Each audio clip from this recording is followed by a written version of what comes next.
The road to WrestleMania ran through Madison Square Garden this evening, and I gotta say, it was a pretty eventful show. We got a lot of matches announced for WrestleMania, and we had a lot of things going down tonight in the Garden. I wouldn't really classify this as the greatest WWE show in Madison Square Garden by any means, but I wouldn't classify this as an uneventful show either, because we got a lot of questions answered. We had 3 or 4 WrestleMania matches added to an already, 8-match card that we had going by this weekend. And we had some of our questions answered. Some of them were predictable. Some of them were not. We did, in fact, find out what Gunther is going to be doing at WrestleMania. And I got to say, it was not really on my radar. I think maybe one time we mentioned the possibility of Gunther versus Seth Rollins, but that is definitely the direction now. That match is all but official. Also, we got an announcement on the big women's tag team match that we've been waiting to get because they've been doing all these tag matches with all these DQs. We know that's going to wind up in a 4-way tag. They announced that as well. Also, we've got a ladder match for the Intercontinental Championship that has been announced. So lots of stuff went down tonight on Raw in Madison Square Garden. We had Stephanie McMahon showing up to slap Cody. We had Triple H getting in between Femi and Brock Lesnar. Like I said, we had Gunther coming back to attack Seth Rollins, and we had CM Punk and Roman Reigns having yet another brawl in the main event segment, only this time it was Punk getting the better of Roman, dropping his ass with a GTS and powerbombing him through a table. So tonight's Raw, I thought, was pretty decent in terms of things that happened. So let me know what you thought of the show in the chat here. Give me your letter grades, A, B, C, or D. Give me your number grades, 1 through 10. However you felt about the show. Curious to see what you guys are talking about or see what you guys are saying about it. And, of course, today we got some big news regarding WrestleMania. The man you see right there on the screen, John Cena, he has been announced as the host of WrestleMania. After John Cena retired, we did know that he signed a Legends deal or an ambassador deal with WWE. He's going to be sticking around there and be a presence on WWE for many, many years to come. I wasn't sure if we were expecting him quite this soon for WrestleMania, but WWE called him up, asked him to be the host. He seemed to be down with it. He's not far away from Vegas. I think he's filming a movie or something. He posted a video on social media today, and that is now official for WrestleMania as well. So all sorts of stuff to get into this evening here on the Raw Review. Thank you so much for being here. Hope you guys are having a great Monday. Thank you to everyone who was here for the weekend. All weekend long, we were here on Saturday for the podcast. Last night, we were here to watch WrestleMania 25. So thank you to everyone who was here for that. And now we're here for a Raw review, and we got a couple of videos coming up this week since this week is a little weird due to the Easter holiday. So I'll let you guys know all about that, and we will dive here into the Raw results in just a minute. And then after that, we will run through, I guess, the entire WrestleMania card as it looks right now, and I'm very, very pleased with how this Mania at least looks on paper. WWE doesn't really instill us with a lot of confidence in their creative abilities sometimes, but in terms of how the pay-per-view looks, how the show looks on paper, I don't think it's bad. I think there's a couple of matches they could do better. I think there's some matches that we've kind of already seen, but we're getting Jade and Ripley, and we're getting Brock and Oba, and there's some good-looking matches on the card. I think this WrestleMania has a potential to top last year's, at least I hope it does. So we'll get into all the WrestleMania matches as they stand right now, and if there could be a potential of any of these matches changing and other wrestlers being added to them, specifically that U.S. title match over on SmackDown with Trick and Sammy, and the Intercontinental title ladder match that apparently they were supposed to do qualifying matches for, but they're just kind of announcing some people, and I'm hoping that Vikingo will be involved in that, as I do think he is facing Penta coming up on the 11th, Saturday the 11th. So anyway, that's what's on tap tonight. We're going to talk about all of it, talk about Mania, talk about Raw, and talk to you guys in the chat. Let me just do some hellos real quick. Make sure we're all good in here, and we'll get to stepping. Good to see Zane G. We got Garrett Osborne, Melissa, Gilbert Arbalo, Jim K, Ajax Johnson, Andy Linnell. We have Rodrigo in the house, David Brown, Daniel Barry Sports, Ben Espinoza, Michael Games. We've got Stephen Harris, Ricky Zalvadar, Shell Shock. Good to see you. Jacob is in the house as well. Also have some super chats. We got $10 from Mike Witt. Good to see you, Mike. Hey, Greg and chat. I got to admit, I'm excited about Mania. Only match I'm not really excited is Seth and Gunther. Maybe with Heyman's involvement, this is how we get a Brock and Gunther program. Yeah. One reason why I am a little bit intrigued with Gunther and Rollins is what it could evolve into. And if Gunther is going to be there as a member of Heyman's crew, at least for a little while, that's going to put him and Brock Lesnar in the same orbit, and that could wind up being something we see maybe down the line at SummerSlam, especially if Gunther is successful in taking down Rollins at WrestleMania, and let's say Brock falls to Oba. Heyman might say, hey, I got to keep Gunther and dump Brock. It might be something like that. So I think the Gunther and Rollins match could potentially now kind of be a segue to get to Brock and Gunther in the future. So I'm kind of okay with it right now because of the possibilities we could see later on this year with the two of them. Garrett, appreciate the $2 from you. Are the classic Saturday Night's Main Event episodes still on Peacock? Yes, they are. And I am going to let you guys know about a watch-along we are going to be doing this week. Also, 5 more from Mike Witt. Appreciate that 5, bro. Who goes over at Mania, Seth or Gunther? Seth needs momentum to destroy the Vision. Gunther needs to keep winning because of his retirement gimmick. Right now, I'm going to go Gunther. I think Gunther could win this easily. Also, they might have booked this match because they weren't sure about Breakker being ready for WrestleMania. He's not cleared now, so or at least that's what tonight's segment basically implies, is that Breakker isn't going to be ready, so they're going with Gunther and Rollins as a backup plan, but Breakker might be ready by the time we get to WrestleMania, which means he could do a run-in and help Gunther beat Rollins. So right now, I think Gunther is the favorite. And Zane, you think Cena will get physical at WrestleMania? I am curious because one thing I thought I would have sworn he said is that he will not ever come out to the ring in that shit again. His hat, his shirt, his gear, that will never be worn again in the ring. At least that's kind of what he implied. So we'll see if that continues to be the case, and if he does do anything physical or has some sort of an impromptu one last retirement match or something at WrestleMania. I kind of hope not, but putting Cena in the ring or, out there, could definitely turn into something. Excuse me. So we'll have to see, but I'm kind of hoping that he stays true to his retirement, and AJ too, we could see AJ out there. I thought maybe that was something they could do for Gunther, is maybe bring AJ back and give him another match with Gunther or something. We will have to see. But anyway, we're going to get into everything here in a minute. I do want to let you guys know a couple of quick little programming notes. One of them is our watch-alongs, our classic watch-alongs for WrestleMania. We're almost done doing those. Last night was our last watch-along that we're going to be doing on Sundays before WrestleMania, because the next 2 Sundays I am busy doing other things. This coming Sunday is Easter Sunday, so I'm going to work and I'm going to be busy and not available for a watch-along. The Sunday after that is AEW Dynasty, and we're going to be here for a watch-along and a review of that, which means there's not going to be any more WrestleMania watch-alongs on Sundays.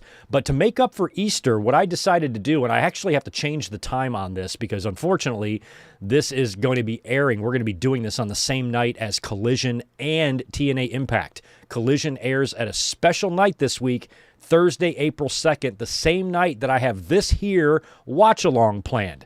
I've got a double Saturday Night's Main Event watch-along planned for this coming Thursday night. Right now, I have it scheduled for 6 Eastern, 9 Pacific.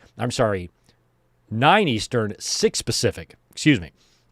But I may extend that an extra hour to make sure that it only overlaps a little bit with Collision and with TNA Impact. So right now the time is scheduled as is, but I'm probably going to change that to try to avoid overlapping with those shows too much. This is kind of a makeup for Easter. We're basically going to watch the 2 WrestleMania Go Home Saturday Night's Main Event shows for WrestleMania 4 and WrestleMania 5. These both took place in March of 88 and 1989. This was the final Saturday Night's Main Event before WrestleMania 4 and WrestleMania 5. 4 is headlined by Ted DiBiase versus Macho Man Randy Savage, a WrestleMania 4 main event on Saturday Night's Main Event, and WrestleMania 5, the following following year on that Saturday night's main event is headlined by Hulk Hogan and Bad News Brown. So we currently have this scheduled for this coming Thursday, April 2nd, and we're going to probably watch this a little bit later at night. So if you are on the East Coast, you are going to have to stay up a little bit because I might want to wait until Collision and Impact are over before we do those. Both shows are just an hour each, so it's only going to be 2 hours, and we have that set for this coming Thursday. Also, the Thursday before WrestleMania, which I believe is April 16th, we're going to be watching WrestleMania 1, kind of another late night-ish watch along for WrestleMania week. This is going to be right before we dive headfirst into Friday Night SmackDown and the Hall of Fame, and then the 2 nights of WrestleMania.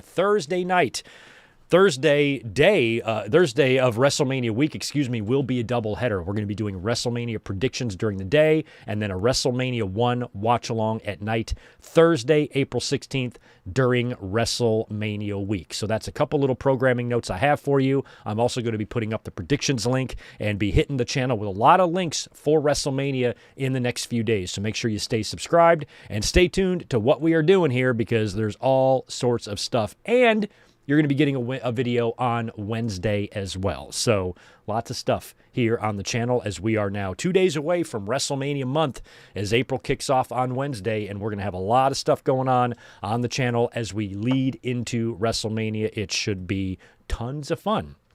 So thank you for listening to all of that. I think we can now start with this Raw review. We'll get through this pretty quick tonight because I have plans to watch a movie and have some dinner and all that stuff. So we will try to run through these results relatively quickly here. But like I said, the big news of the day was that WWE has announced that John Cena is going to come in and host WrestleMania. We had not gotten an announcement for a host as of yet. Didn't look like we were even going to have one, but sounds like WWE does have still some frustration with the ticket movement for WrestleMania and bringing in John Cena, movie star John Cena, to help increase those ticket sales looks like to be the reason as to why WWE is having John Cena host WrestleMania. I personally have no issue with this whatsoever. Apparently, there was some complaining about, to people, WWE is desperate to sell the tickets, or this is what the fuck do you think they're supposed to do here? They're just making moves here. I don't really see this to be a controversial issue to have John Cena come in and host WrestleMania. They must really be upset with the ticket sales. I'm like, well, we've heard stories about the ticket sales and the lack of movement in the tickets this year, but overall, I don't think there's really a problem here. WWE is still going to set all kinds of gate records with this WrestleMania. The ticket prices and everything are just so through the roof that they're still going to not have any problems setting all of their financial records in terms of how fast the tickets are moving this year compared to last. A lot of factors are at play, but the biggest one probably is the money, the financial part of it, and how expensive these tickets are. So people like throwing shade or laughing at WWE for bringing Cena in. It's WrestleMania. I would hope Cena would be there. Now, granted, he just retired. He might need to take a break away from WWE for a year until he turns back up there. This is a little bit early, but I certainly don't see any reason to be angry about this. John Cena is not going to be wrestling in the main event against Cody Rhodes and having Travis Scott come out there and helping him win the title. Last year was way worse. So if Cena wants to come in and host the event and do a couple of segments on both nights in the ring, I say great. I would love. I talked about this a week ago when we did the WrestleMania 30 watch along, and they had that opening segment with Hogan and Rock and Austin. I would love to have something like that happen again. I miss those big segments that we would see at WrestleMania with a bunch of legends all in one spot, or maybe have Cena out in the ring and somebody comes out to confront him or something. Not necessarily get physical, but just have some sort of a major angle in the ring. Maybe The Rock comes out. Maybe someone from Cena's past. Maybe, I was about to say Edge, but he can't. Just do something fun. Something more than just coming out there, you can't see me, the champ is here, welcome to WrestleMania. Something a little bit more than that. The Miz a few years ago when he was the host. They had Shane McMahon come out, and then he blew his knee out, and they did the thing with Snoop. But, having some sort of a surprise or something happen in the ring with Cena and some other legend, bring out Stone Cold, bring out Kevin Owens, bring out The Undertaker, bring out somebody like that. It could be fun to add something like that to the WrestleMania card. But in terms of John Cena hosting the event, no issue with that at all. Kind of glad that he is, to be honest. It just adds more to the show. So Cena is the host. In terms of why WWE has done this or their motivations, I don't care. I'm happy to see him on the show. I'm curious, like I said, what he's going to come out there looking like, because we knew that he had signed, a Legends deal or a multi-year deal with WWE to stick around as an ambassador, as the face of the company, to make appearances and, be a part of, the WWE family and whatnot, of course. But he said that after his retirement, he wasn't ever going to wear the Fruity Pebbles stuff again. So I'm curious if he comes out there in the hat, in the shirt, and the Reebok pumps, and he runs to the ring, and he does his John Cena thing, or if he's going to come, it's kind of like The Undertaker. Is he going to come out in his street clothes or his Undertaker clothes? What is John Cena going to do? What's he going to dress like? How is he going to act? And is he going to have any sort of a confrontation with anybody? And it would be weird if he did. It would be weird if he got physical at WrestleMania, just literally weeks after he retired. So that would feel a little bit weird, but also him just being there to welcome us to WrestleMania and that's it, you almost wonder, what's the point? Just for him to come out there and say, welcome to WrestleMania. He's got to do more than that. So Cena is the host, and that is a little bit interesting. But in terms of tonight's Monday Night Raw, let me let Tito out. 1 second.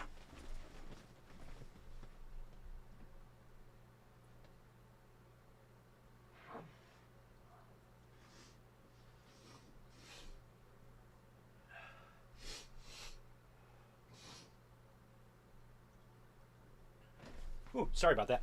Tito was kind of messing with the door. I just wanted to get him out of there so he would stop bugging me. Anyway, let's talk about tonight's Monday Night Raw. Now, we already talked about John Cena. He was announced as the host for WrestleMania. And tonight's Raw opened up kind of interestingly. I was not expecting Cody Rhodes to open up tonight's Monday Night Raw. American Nightmare music hits. And I initially kind of get excited. I'm like, okay, we're just a couple of weeks away here from WrestleMania. This is a Raw in Madison Square Garden. You have the WWE champion coming out. I was kind of thinking we might get both champs in the ring. I said to myself, if Cody is coming out, I want Punk to come out too. And I would love it if Orton and Roman, and we had some big-ass fun segment in the ring here in New York City, but the person that interrupted Cody Rhodes was a surprising one, Stephanie McMahon. So Cody comes down there. He says that, hey, this is Madison Square Garden. The WWE champion has always got to be on the show, which I understand. I appreciate that. The history of that title in that building. And, does the what do you want to talk about thing. And that's when Stephanie shows up. Or her music plays, and I'm like, okay. And the first thing I thought of when Stephanie started coming out there was Dusty.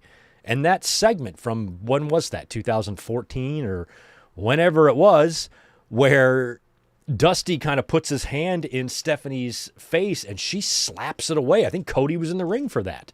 So that's the first thing I thought of when Stephanie came down here. I was like, are we going to get some sort of like weird, bizarre type of recreation? And why is she out here? And does she have anything to do with Randy Orton speaking to someone on the phone? Because a couple of names that have been mentioned in terms of the possibilities of who Randy is talking to is, well, not only Vince, but also Shane. So is Stephanie coming out here to kind of, to deliver like a red herring to us, or is this a real clue? So she comes out and she's basically trying to help Cody Rhodes in this match with Randy Orton that she feels that he cannot win.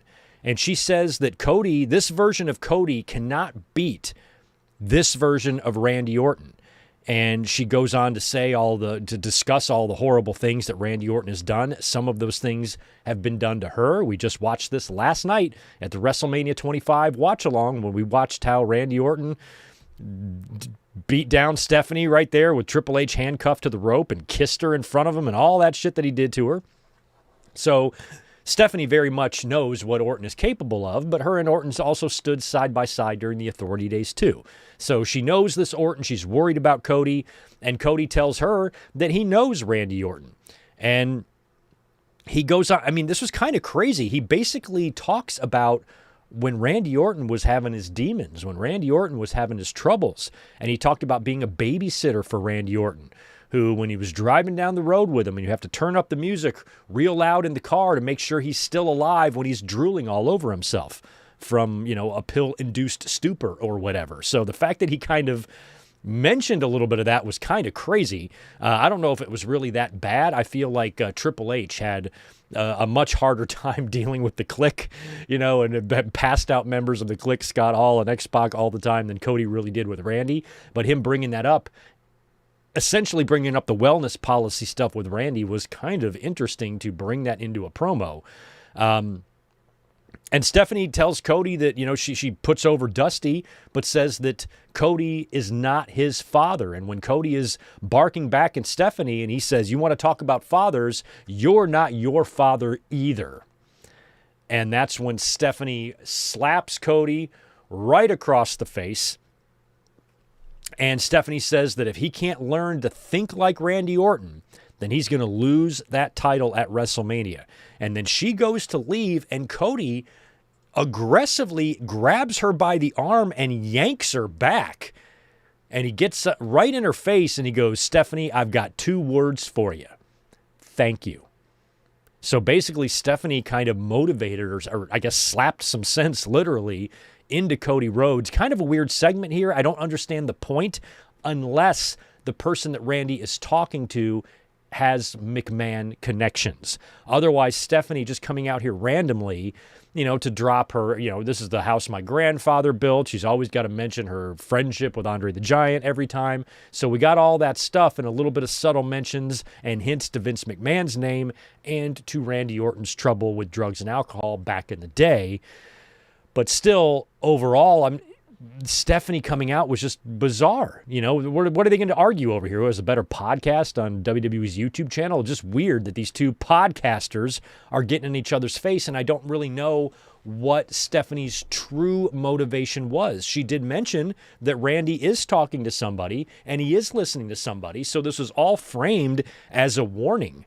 But my question is why? Why is she taking it upon herself to warn Cody Rhodes about something that any number of wrestlers could warn him about, that his own boss, Triple H, could warn him about, that his guests on his podcast could warn him about, that all the fans on social media and in the building could warn him about? Why was it Stephanie out there to deliver this message when it could have been anyone?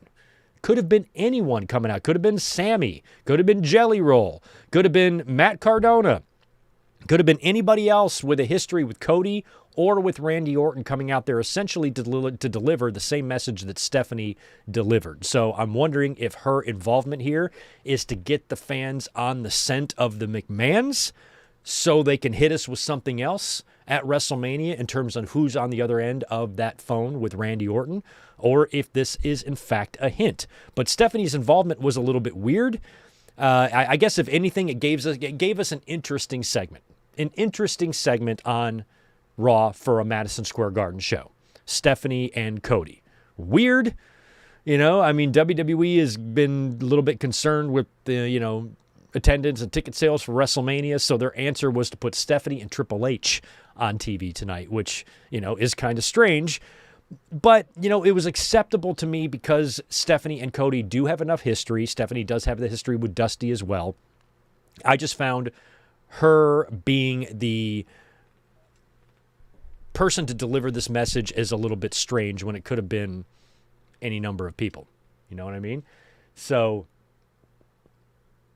good point. It could be Triple H talking to Randy Orton, but then that puts Triple H back in a character mode, and I just don't think he can really do that physically. Like tonight, we'll talk about it in a minute. He got in between Brock and Oba, and I was actually thinking for a minute, I'm like, oh, Brock should F5 him. Triple H could take it. His heart could take it. He's not like wrestling a match. Just take a bump. Just take one bump, But then, you're putting more attention on Brock and Triple H and taking that away from Oba. So if Triple H is on the other end of that phone, why would Randy Orton need to be talking on the phone to him? basically, if it was Triple H, that means that when Randy Orton was on the phone, like last week on Raw, whenever that was, when they tried to interview him the first time we saw the phone thing, and he tells Michael Cole to hold on, that he's on the phone with somebody, that means he's on the phone with Triple H, who is sitting at Gorilla behind the curtain on Raw. That just seems unlikely. It feels like whoever he's talking to isn't going to be in the backstage area. Otherwise, he would just talk to them in the backstage area. If Triple H is in Randy Orton's ear, then Triple H and Randy Orton simply have private meetings in the building about this stuff, and there's no need to be on the phone teasing anybody. So I'm not sure if Triple H makes sense, because if he was the one Randy was talking to, they shouldn't have to do that over the phone. So Stephanie coming out here, though, does kind of hint to that it could be a Shane or a Vince or a Triple H or a Rock. I don't really know who else at this point it could be. But Stephanie and Cody's segment to open the show was a little bit strange, but also kind of interesting. We had the big Tag Team Championship New York City street fight that we knew about from last week that was advertised. The Usos defending against Logan Paul and Austin Theory. I had predicted last week that we would see a title change here, 100%. We did. We had LA Knight on commentary for this thing, and we had Logan Paul's mother in the front row. Now, during the match, there's no rules, there's weapons, there's tables. People are going through tables. It's a complete brawl out there. But Logan Paul's mom, who is out there sitting next to IShowSpeed. Right before this match, backstage, IShowSpeed asked Danhausen to uncurse him, but Danhausen wouldn't do it. And then LA Knight showed up to talk a little smack too and said that he's going to be out there watching the tag team title match, and he was. He was on commentary during this match. So Logan Paul's mom is at ringside sitting next to IShowSpeed. Logan goes up to her to retrieve some brass knuckles, which she has in her purse. But LA Knight sees this from the commentary table, runs over there to stop it. IShowSpeed in the commotion. He gets drug all the way over the barricade. He gets his hands on the brass knucks, and LA Knight goes to grab him. He turns around and blasts LA Knight with the knucks, accidentally knocking out LA Knight. And then Logan Paul winds up retrieving the brass knucks, nails Jimmy with it right in the middle of the ring, and pins him for the win. And with a little bit of unintentional help from IShowSpeed, Logan Paul and Austin Theory are the new WWE Raw Tag Team Champions, or World Tag Team Champions.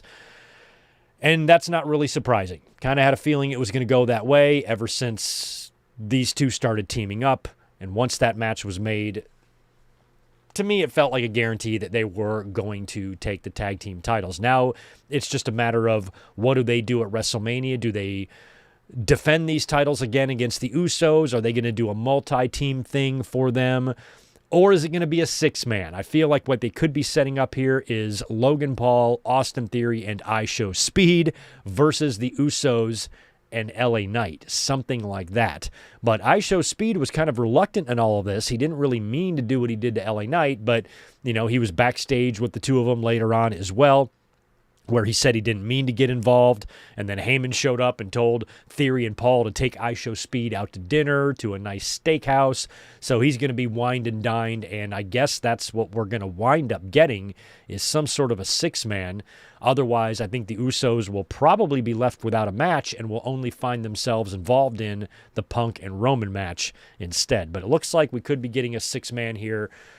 But, that would put that would put that the heel team would be at a huge disadvantage, I feel like. The Usos and LA Knight against a team with, young Austin Theory and then two, semi-part-timers.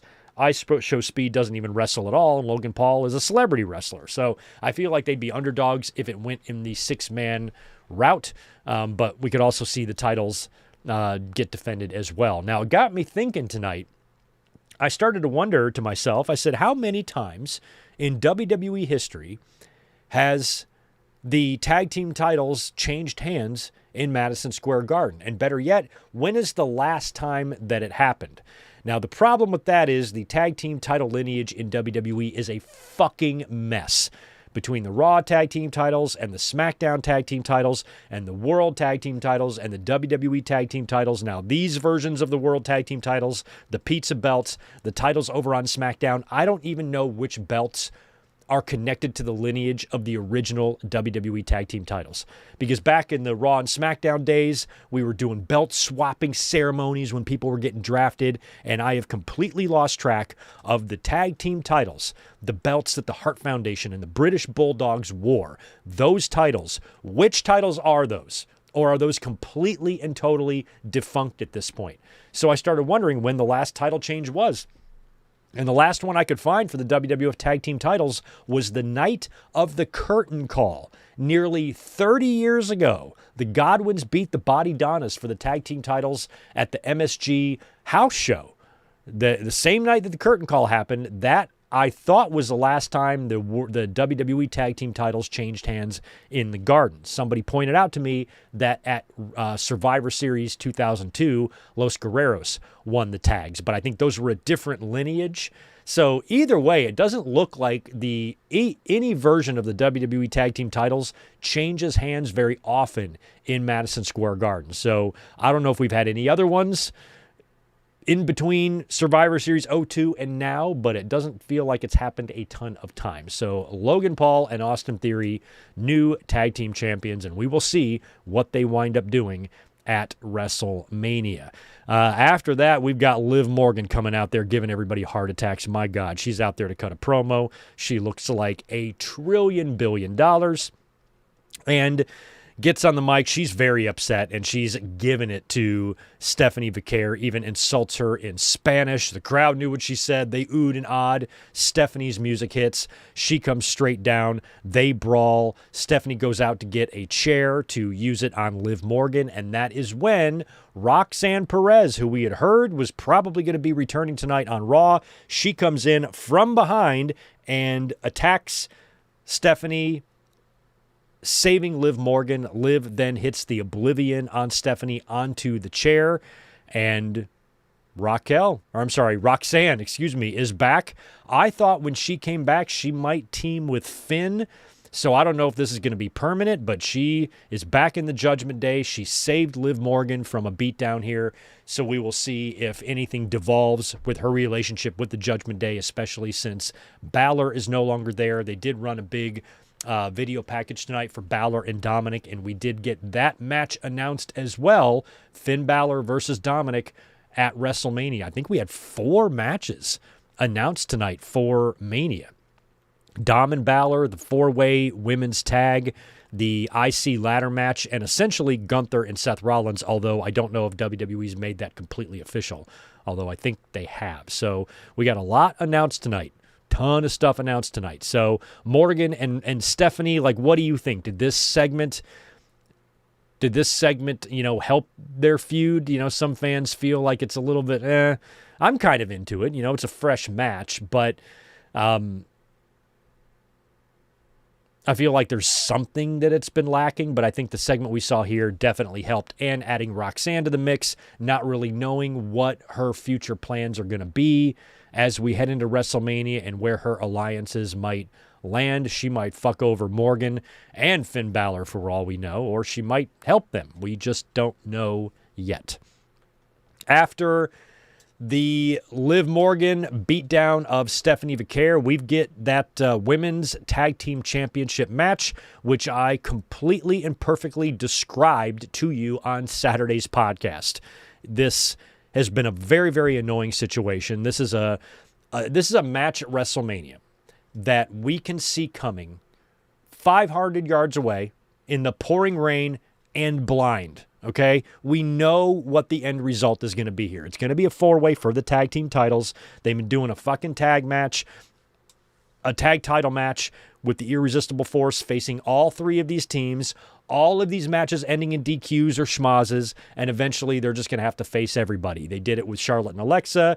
Then there was Bella's and Charlotte and Alexa, and there are all these different matches. Now Lyra and Bayley get a tag team title shot on Raw. We talked about this on Saturday. I said, what's going to happen is there's going to be yet another disqualification. Alexa and Charlotte are going to run down there. The Bellas are going to run down there, and it's all going to get all fucked up. And what I was hoping would happen is that Pierce would just right there on the spot call up Nick Aldis being like, look, can we agree 4-way match for the tags? And you just book it right here on Raw. We didn't really get that phone call, but we did get the match booked. The match is official. Thankfully, they did not stretch this out any further or wait until SmackDown or wait until Raw next week to do this, because it's been very, very annoying. We know this is going to lead to Nia and Lash defending against 3 teams, and the Bellas are probably going to win the tag team titles. The minute they came out on Raw and said, we want to win the tag team titles, I'm like, oh, fuck. They're definitely going to win, but they're not going to be beating a team as badass as Rhea and Io or as badass as Nia and Lash straight up. If they are going to win the titles, it's going to be a multi-team thing, and they're going to get a fluke pin over Alexa Bliss. And that, I think, is what we're going to see, or Lyra Valkyria, somebody like that. And I think the Bellas will wind up winning the tag team titles, and hopefully they will just drop them immediately and retire after that, is kind of what I'm hoping for here. But not a big surprise in the no contest. Bellas and Charlotte and Alexa came out, got involved, bell rang. At least I think it's a no contest. Might have been a DQ. There might have actually been a winner here. Irresistible Force may have won via DQ. But either way, we knew exactly how this match was going to go, and it happened exactly how we said it would. After that, Danhausen. He was already backstage refusing to take away curses. Now he's out there in the aisleway to announce to the audience something that we kind of already knew. We talked about this on the podcast on Saturday. It has been rumored that WWE will be coming back to Madison Square Garden for a Saturday night's main event in July. So Danhausen was out to announce that on July 18th, they would return to the Garden for Saturday night's main event. So that's kind of cool. I mean, they were there when they resurrected it in 2007, but prior to that, I'm not sure. I think there's only been one other SNME in MSG. So July 18th, God, I already know that's a big weekend for me. That's a week after I get back from Hawaii, and it's opening night of I'm probably going to have to miss that. I'm probably going to miss the July 18th SmackDown. I'm going to be very, very busy at work. Or not SmackDown, Saturday night's main event. It's kind of funny how I know that 4 months ahead. But yeah, I'm probably not going to be home to watch that one, because I can already tell it's the third week in July is one of the busiest weeks or third weekend in July is one of the busiest 2-day spans I have every year at the restaurant. It's nuts. So after Danhausen announces Saturday night's main event, we now get Brock Lesnar and Paul Heyman. So this was kind of interesting. Brock out there in full gear. I don't know when he's been in his full wrestling gear on Raw. 2002? I guess probably he was, I don't remember, but I would assume he was probably in his gear the night after Mania 39, right? Because he was supposed to team with Cody Rhodes, and then he attacked him. He was supposed to be in a tag match, so he was probably in his gear that night. But in his full-on fighting gear, I don't remember the last time we've seen that on Monday Night Raw. So Brock comes out with Paul Heyman. He looks like a fucking beast. And Paul Heyman gets on the mic, talks up Brock Lesnar. And after saying a few words, making excuses, Femi caught him off guard and blah, blah, blah. And Brock is the main event and this and that. Brock just snatches the microphone right out of Paul Heyman's hand. And he screams and demands for Femi to get his ass out there. But instead of Femi, he gets Adam Pearce. Pierce comes out with a bunch of security, and he's like, no, it's my responsibility. You can boo all you want, but it's my responsibility to protect my main events, and I cannot have you guys killing each other out here tonight. So he's out there with security, but before security can really get to the ring, Femi starts making his way out too. So Oba is out there, and he's doing his Oba walk, and he is walking circles around the ring, just making Brock wait and pace.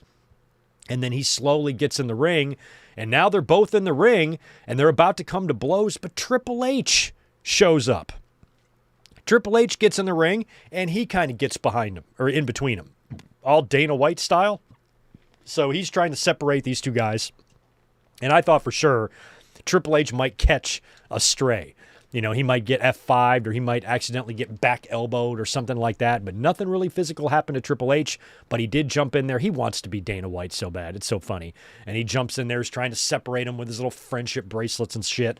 So Triple H was able to get these guys separated, and he told Brock, Mania is when you're going to get your hands on them. You just got to wait. And both guys actually were separated without any physicality. So we had Stephanie McMahon coming out to get in Cody's face, and then Triple H shows up to get in between Brock Lesnar and Femi, which was crazy. So Brock finally agrees to leave, but on his way out, he hits one of the security jabronis, one of the 2.5s, with an F5 on the floor, and he leaves. So, all the big matches, we had segments for tonight. We had something for Cody, him and Stephanie building the shit with Randy Orton. Then we'd get this epic confrontation between Brock and Oba here. We got the Punk and Roman stuff at the end of the night, and as I'll talk about here in a minute, we also got the Gunther and Seth Rollins stuff. Oh, did I lose my place? No, there we are. Heyman and Brock. There we are. Okay, so after Heyman and Brock, it was time for Penta's Intercontinental title open challenge. This was issued, I believe, on social media, and Kofi Kingston answered the challenge. So we got Kofi and Penta for the title. It's going to be Penta versus Vikingo for the Intercontinental title right in AAA on April 11th. So after Penta beats Kofi with the Mexican Destroyer, by the way, for the win. And by the way, earlier on, what segment was it? I think it was when it was Danhausen backstage with iShow Speed. You could see in the background Kofi talking to Javon Evans. So that thing is still not done yet, but this was just an IC title match. Kofi went down to Penta via the Mexican Destroyer, and then there was a post-match interview in the ring with Jackie where Penta announces another WrestleMania match. This is one that we had a feeling would happen. It's been on our radars. We've been pitching it, and that is, in fact, a ladder match for the Intercontinental title. He says the title is going to hang above the ring, and he's going to defend it in a ladder match. Now, they didn't say who any of his opponents were going to be, although I think WWE did announce some of them. I did see it on social media. I know Javon Evans is one of them. I think Rusev is another. I'm just looking for that match graphic there. Yeah, so far, here's what we got for the ladder match. It's Penta defending against JD McDonough, Javon Evans, Dragon Lee, and Rusev. So that's 5 people. I would really love to get Vikingo involved in this. I'm hoping that whatever happens in that match in AAA, that it leads to Vikingo finding himself a spot in this ladder match. You can definitely add one more to this and make it 6 guys. You can make it 7, you can make it 8, but I think 6 is a good number there. And yeah, JD, Rusev, Javon, Dragon, Penta, and Vikingo. That would be tremendous. So I'm hoping, and thinking that Vikingo can get in this match. I really want him to. So we got the IC ladder match announced, and that's really not that much of a surprise either because we were kind of expecting that. And I love Penta's post-matches. I love his post-match promos, interviews. Love him. He's the best. Penta is the best. So I'm hoping that Penta makes it to WrestleMania as champion. I think he will, and I wouldn't even really be that opposed to him retaining at Mania either. I would like him just to keep the title. He's the best. After that, it's time for Paul Heyman to come out because he has to address the Seth Rollins situation. Now, he was backstage earlier on and with Adam Pearce, who had mentioned to him to check his email. And Heyman's like, what the fuck are you talking about? Are you going to ask me on a date? And so now Heyman's in the ring, and Pearce comes out again and once again mentions to Heyman about his emails. Have you checked your email? And Heyman's like, no, there's nothing you could tell me that I don't already know. And then Pearce is like, okay, well, you might not know this. The Boston Police Department has agreed to drop all of the charges against Seth Rollins, and also Rollins is cleared to wrestle. So, he said he's medically cleared to compete, but not before Heyman rolls off. He says that he is the last manager of the 1980s standing, and he's the last promoter of the 1990s standing, which I thought was kind of cool. And that's when Pierce tells Heyman that Rollins has been medically cleared to compete. And that's when Rollins' music plays. And you could see Heyman, I don't know if Heyman, storyline-wise, if he knew about Gunther here. Because when Rollins' music hits, Heyman kind of was like, well, I'm dead. And of course, Rollins comes in from behind, hooded guy from the crowd, hops over the barricade, slides under the bottom rope. He's got a chair. Heyman knows by the reaction, the sound of the crowd, that Rollins is behind him and he's going to die. And Rollins' shield-style turn hits Heyman with the chair.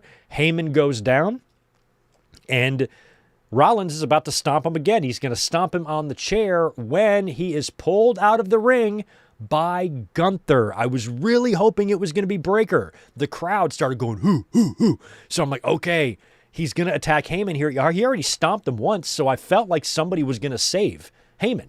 But I was kind of hoping it would be Breakker. And then Gunther showing up and pulling out Rollins and attacking Rollins and absolutely annihilates him, locks him in the sleeper and throws him on the table and just bashes his head on the table and lifts him up by the hair and points up to the WrestleMania sign like, that's going to be me and you. And so I'm like, okay, Gunther and Seth Rollins, there it is. Another thing that I said on Saturday's podcast, another tidbit that I predicted was that whatever Gunther is going to do at WrestleMania, we're going to find that out on Monday night. They're not going to wait another week. They were probably saving this for an MSG angle. That's why we didn't see it go down last week. Gunther's been off TV for 3 weeks, and I have never really been concerned about him having something to do at WrestleMania. He's too big of a character on their show with all of these retirements that he's been doing. There's no way a Rey Mysterio injury would knock him completely off the card. They will squeeze him in somewhere. I'm not sure if I was expecting him to be Seth Rollins' opponent. I was really holding out hope that Rollins' opponent would be Braun Breaker. So Gunther attacking Rollins, that basically means that Braun Breaker is not going to be ready for WrestleMania unless he gets cleared right before the show, or that weekend he gets cleared, like he's good to go, but they have no way of knowing that now. So unfortunately, if you're not cleared now, they're going to have to go with plan B. So maybe if Breakker does miraculously get cleared, then he can have a presence at WrestleMania. He can do a run-in. He can be a part of this match. He can show up somewhere else. But I guess he's not cleared right now, and they need to have a match for Rollins and for Gunther at Mania, so they have decided to now put them together. And I am curious how this is going to, or what this is going to mean for the relationship between Paul Heyman and Gunther. Did Paul Heyman's character, as he's suffering this beatdown, did he know Gunther was coming out? It doesn't look like he did. I don't think that this was some big plan between Gunther and Paul Heyman. I think Gunther did this on his own. At least that's the way it seems. I could be wrong about that. But either way, this now puts Gunther in Heyman's world and in the orbit of a Brock Lesnar. And this could be something that could lead to a match between these two down the line, especially if the rumors are true. I mean, when you look at Brock, you're like, this guy's never going to retire. He's not going to retire. Look at him. But, if the rumors are true and Brock really is looking to officially retire, like within the next year, this could be a perfect way to kind of get these two guys in on each other's radar, especially if Femi were to beat Brock Lesnar and Gunther beats Seth Rollins. Heyman might want to dump Brock and go with Gunther, feeling like he's the unbeatable man. And that leads to Gunther and Brock's match either at SummerSlam or whenever that's going to be, maybe next year's WrestleMania, with Brock's career on the line.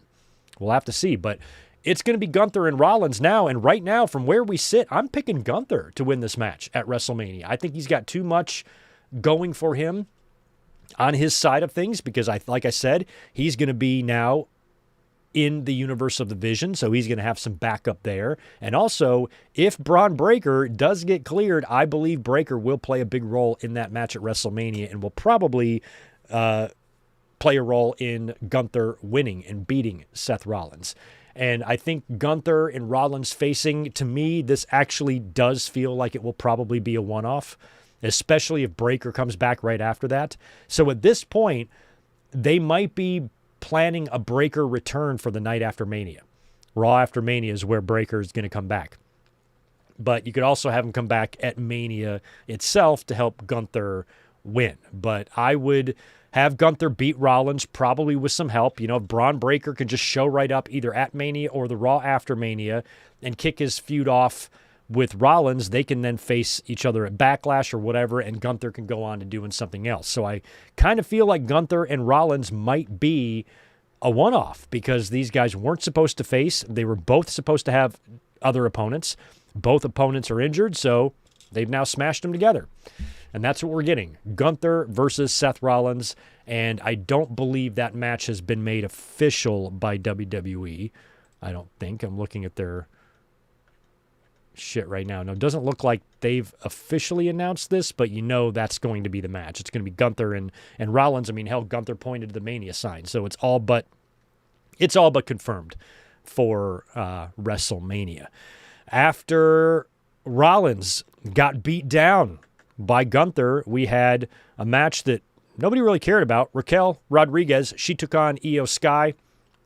The Kabukis, of course, were out there getting involved. Io Sky had to contend with them. She had all sorts of disadvantage here, and in the end, that distraction, that interference from the Kabukis allowed Raquel Rodriguez to Tahana Bomb Io Sky and pick up a big win. That's a big win she got over Io, and it makes the WrestleMania direction between these women a little more clear.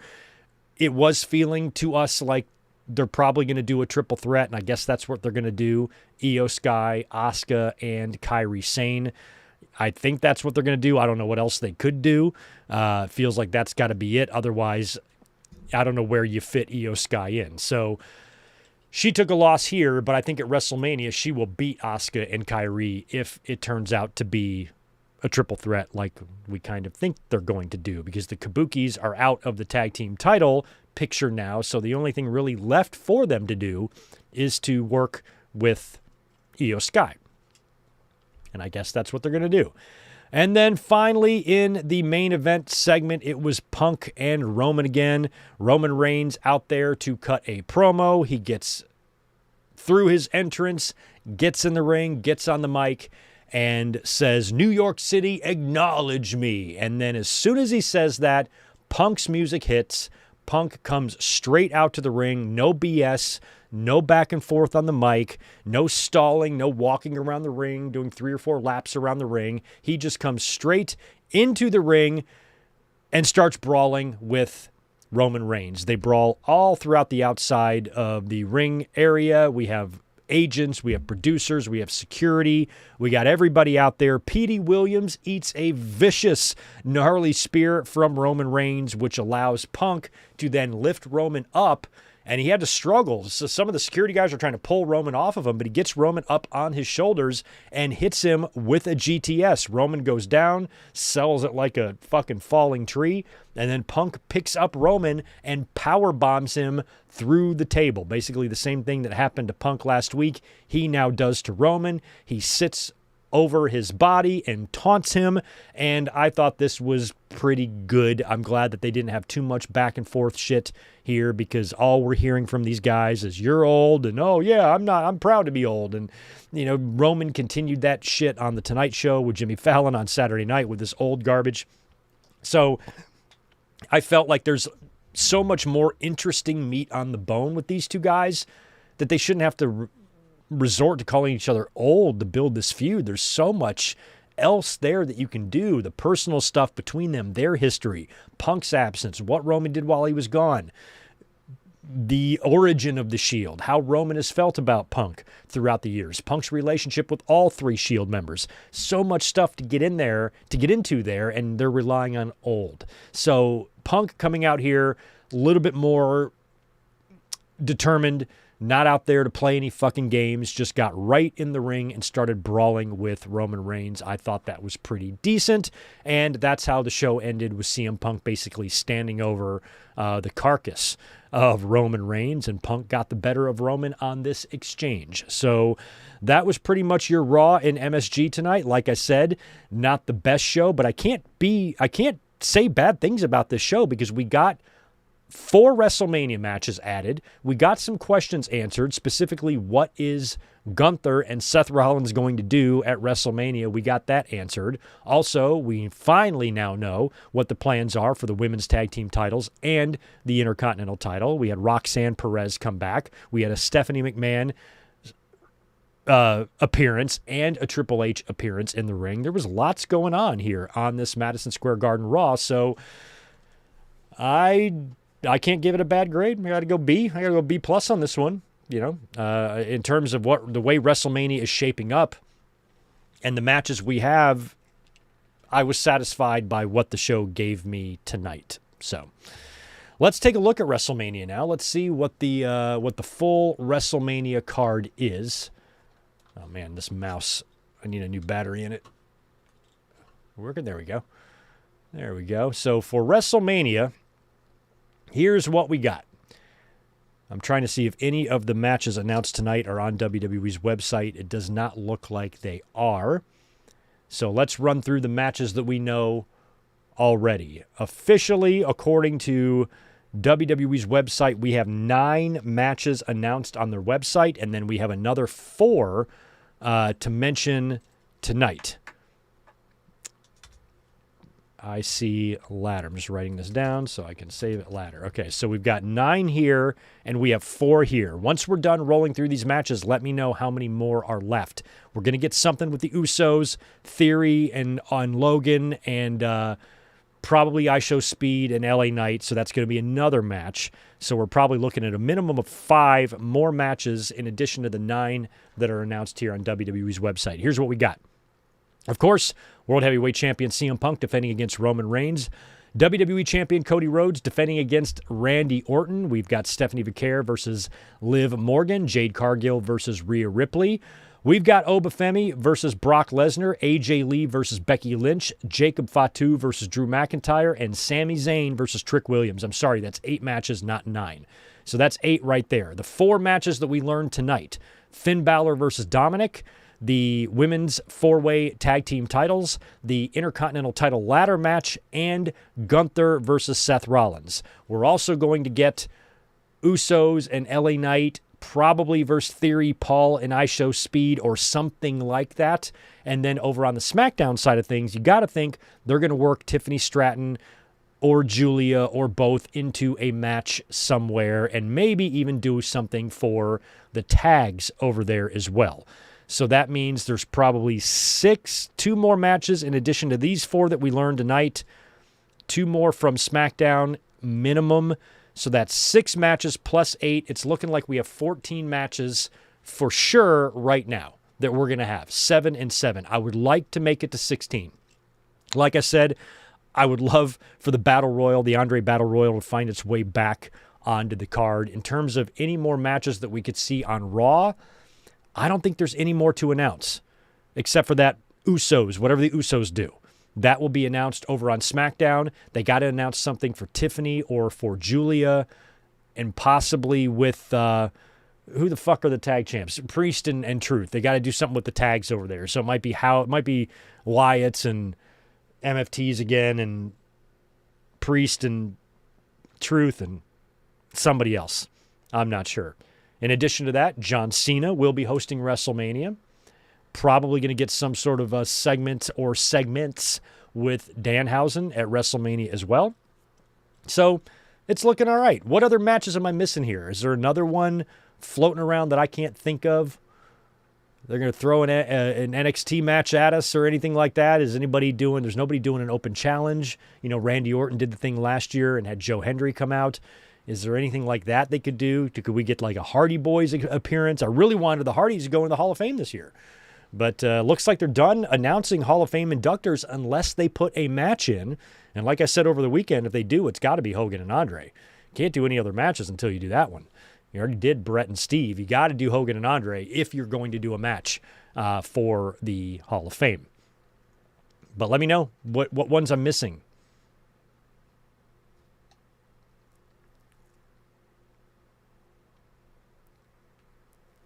But you want me to face Asuka? Okay. Feel like she'd kick my ass. And I'm not trying to get my ass kicked by a girl. Again.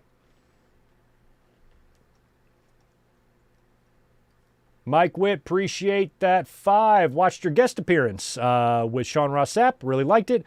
Who was that loser complaining to Sean? Oh, yeah, that was a couple of weeks ago. Yeah, that's the fans are crazy. You got a lot of obsessed, invisible idiots out there making a lot of fucking noise about shit. I've already forgotten about that. That guy sucked. Mike's got 5 more. With the way this program is going, I wonder if we're getting Bloodline rules match at WrestleMania. Yeah, there is still time to add that. And if this issue becomes more and more personal between Punk and Roman, I feel like they're not going to have a choice but to add that stipulation. Since so far, there's been a lot of broken tables and a lot of shit between these two guys. Bloodline rules would be great.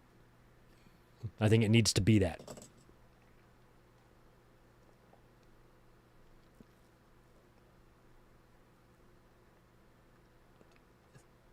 Okay, so it might not be a triple threat. It might be just Io Sky versus Asuka, not Io Sky versus Kyrie.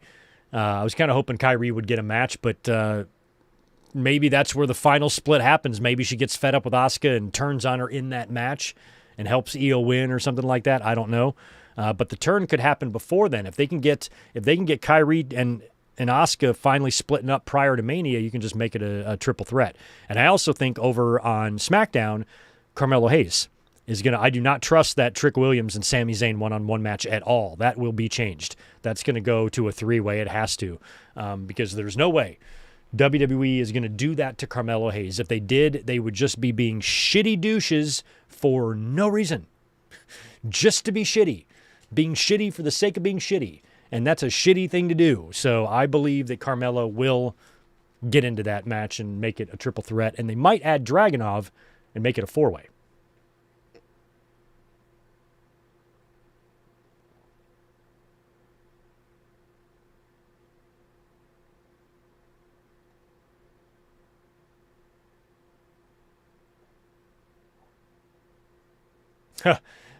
Justin, yeah, JD is in this to take some big spots, to take some big bumps through tables. He probably is. He's going to be doing some wild shit in that match.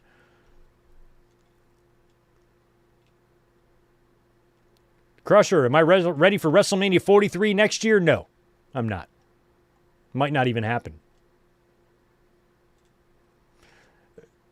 You mean Orton could be talking to Paul Heyman? Maybe. Jim Cornette, I doubt it.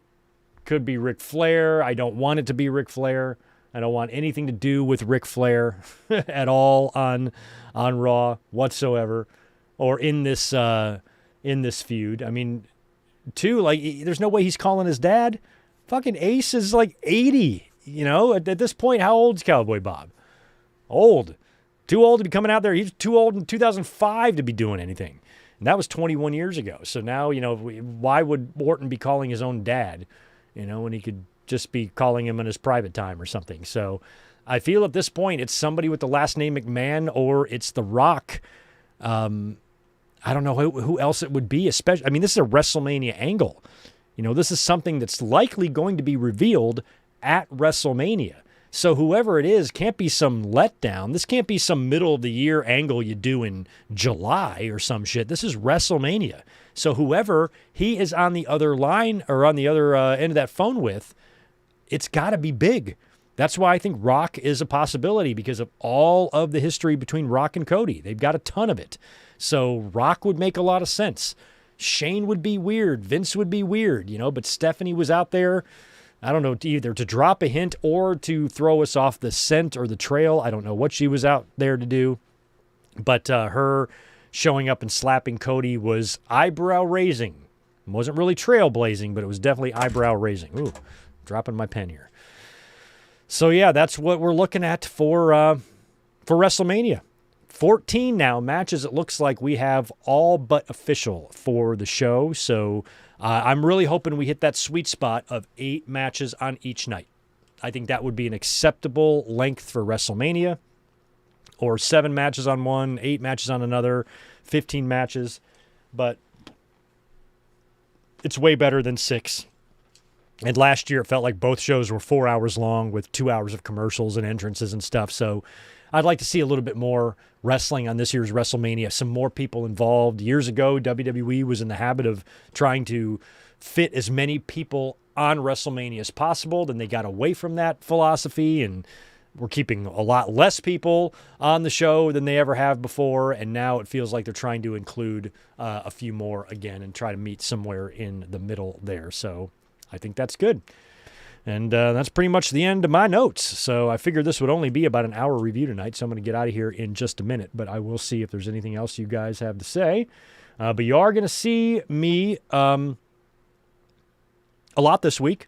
You're going to see me Wednesday and Thursday, and then we'll be back here on Saturday for the podcast. The only thing that will be different this week is that I will not be here on Sunday, this coming Sunday, because it is Easter, and I will be working most of the day. And it's going to bleed into when watch-along time usually happens. If I was off, we'd come up here and do an Easter Sunday watch-along, but unfortunately, I'm going to have kind of a long day on that one, so I apologize for that. No, I don't think it's Ted Jr. Ted Jr. is, Doug is not in jail. Ted Jr. beat the charges. Didn't you hear? We talked about this on the podcast before last. Ted DiBiase was acquitted in that trial, in that Mississippi welfare fraud trial. He was acquitted and set free. He was staring down the barrel of like 145 years in federal prison, and he got out. So Randy Orton could be talking to him. I doubt it. Ted DiBiase Jr. is fat and dumb and out of shape now, so there's nothing he can offer. But he got out of those charges, so he is not in jail and will not be going to jail. He's the luckiest motherfucker to ever live, because that evidence was way too damning. Like, he took his chance with the jury, and he got it. I'm still blown away by that. He should be in jail. Mike, 5 more. They dropped that hint on Raw about Vince. Imagine the internet if Vince closes night one with Orton. Oh, my God. Oh, my God is right. I couldn't imagine Vince coming back. I still can't.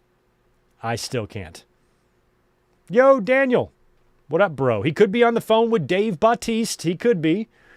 Yeah, Brett Favre was... Brett Favre, though, was not charged. Bret Hart was named. So Brett Favre was a part of that same lawsuit, along with Ted DiBiase's brother Brett and Ted DiBiase's dad. They were implemented. I think Brett took a plea deal. DiBiase Sr., I think, is fine. Jr. got acquitted, and Favre was named but never charged, is the way I understand it. So Favre, unfortunately, even though he's a sack of shit too, he won't be getting locked up. But yeah, DiBiase Jr. beating them charges, man. Yeah, kind of a weak build for WrestleMania, but better than last year. So 42 so far, beaten 41. I would kind of agree with that. Although last year, I think there was a lot of excitement. We had a lot of expectations. I was expecting big things from John Cena and Cody and The Rock and even Travis Scott. I thought it was going to be this really awesome thing, and then we just never got it. So it feels like every year we have these type of, it doesn't feel like Mania season conversations, but this year's Mania, at least written down on paper, we just ran through all of the matches. There is a good amount of matches here that I'm legitimately interested in watching. The IC ladder match that was announced tonight, that will be fun. Jacob and Drew's going to be fun. Both main events on night 1 and night 2, I think, will be very interesting. Obviously, Femi and Brock Lesnar as well. The Gunther and Rollins situation is intriguing because of what it could possibly lead to. So the only matches I really don't give a shit about, I don't give a shit about the 4-way tag because I know the Bellas are going to win the titles. Do not care about that. Don't really care about AJ Lee and Becky Lynch either. Probably not going to care about whatever they do with the Usos and Logan and Austin Theory, or Logan Paul and Austin Theory. But everything else, I think there's potential in Liv Morgan and Stephanie Vicaire. I think there's potential in Jade and Ripley. Oba and Brock's going to be fun. The 2 main events are going to be fun. Jacob and Drew are going to kill each other. Drew and Fatu. I'm hoping we get a wild banger for the U.S. title with Sammy and Trick and hopefully Mello and possibly Dragunov. There's a lot to like on the show. There really is. WrestleMania does not look bad to me on paper, even though I think there's plenty of room for improvement. It was feeling like it wasn't going to be that great a couple of months ago. So now that you can kind of visualize these matches, see them written down on paper, they're not half bad. Not half bad at all. Randy Orton could be on the phone with Cena. Cena's another good option there, because of him being involved in Mania now as the host. So what if Randy Orton has been talking to Cena? What would that mean? Another Cena heel turn? Maybe Cena would be playing the role of The Rock when The Rock was there during Cena's heel turn. Like Orton will play the role of Cena. Cena will play the role of The Rock. But Cena and Cody already made up and everything. I feel like Cena is not going to be there for storyline stuff, because if he is, people are going to wonder if he's going to get back in the ring and whatnot, and he retired and that's over with. So I think Cena, it feels more likely at this point that he will actually be a host. Unless, if he was, I just don't know where you would go, if he was the one talking to Randy, but he would be another one like The Rock that would make a little bit of sense, because The Rock has all of that history with Cody. That's why it would make sense for Randy to be talking to him. But Cena also has a bunch of history with Cody that we just ran through last year. So nobody really probably knows Cody better as an opponent, at least right now, than Cena does, based on everything he just did with him. So, I certainly wouldn't rule it out. But I just have to wonder that if Cena is the one on the phone and he has something to do with Orton winning, does that put Cena back in the mix? I feel like Cena's walking away from wrestling to go do movies, and he's just going to pop his head back in and wave to us every now and then. But to be involved in an actual story here, he would essentially be doing, you would think, the same thing that Rock did last year, showing up only to disappear. And we don't want to do that.